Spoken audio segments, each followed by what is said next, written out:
ഗുജറാത്ത് തീരത്ത് വൻ ലഹരിവേട്ട 1800 കോടി രൂപ വില വരുന്ന ലഹരിമരുന്ന് പിടികൂടി. കോസ്റ്റ് ഗാർഡും തീവ്രവാദ വിരുദ്ധ സേനയും സംയുക്തമായി നടത്തിയ ഓപ്പറേഷനിലാണ് 300 കിലോ ലഹരി വസ്തുക്കൾ പിടികൂടിയത്. ശ്രീനാഥ് ചന്ദ്രൻ വിശദാംശങ്ങളുമായി. ശ്രീനാഥ്, വലിയ ലഹരിവേട്ടയാണ്, വിശദാംശങ്ങൾ.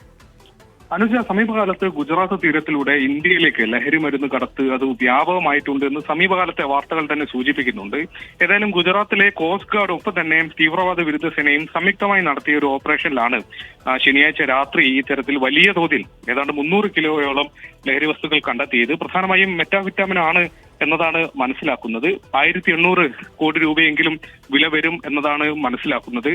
ഈ ഗുജറാത്തിലെ തീരത്തെ അന്താരാഷ്ട്ര സമുദ്രാതിർത്തിയോട് ചേർന്നാണ് ഈ ലഹരി വസ്തുക്കളുമായി ഒരു സംഘം ബോട്ടിൽ എത്തിയത്.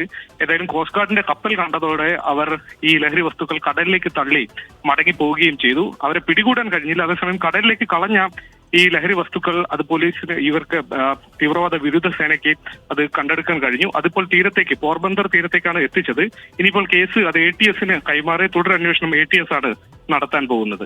അനുജ, ഗുജറാത്ത് തീരത്ത് വലിയ ലഹരിവേട്ട സംഭവിച്ചിരിക്കുന്നു. 1800 കോടി രൂപ വില വരുന്ന ലഹരിമരുന്നാണ് പിടികൂടിയത്. കോസ്റ്റ് ഗാർഡും തീവ്രവാദ വിരുദ്ധ സേനയും സംയുക്തമായി നടത്തിയ ഓപ്പറേഷനിൽ 300 കിലോ ലഹരി വസ്തുക്കൾ പിടികൂടിയെന്ന വിവരമാണ് ശ്രീനാഥ് ചന്ദ്രൻ റിപ്പോർട്ട് ചെയ്തത്.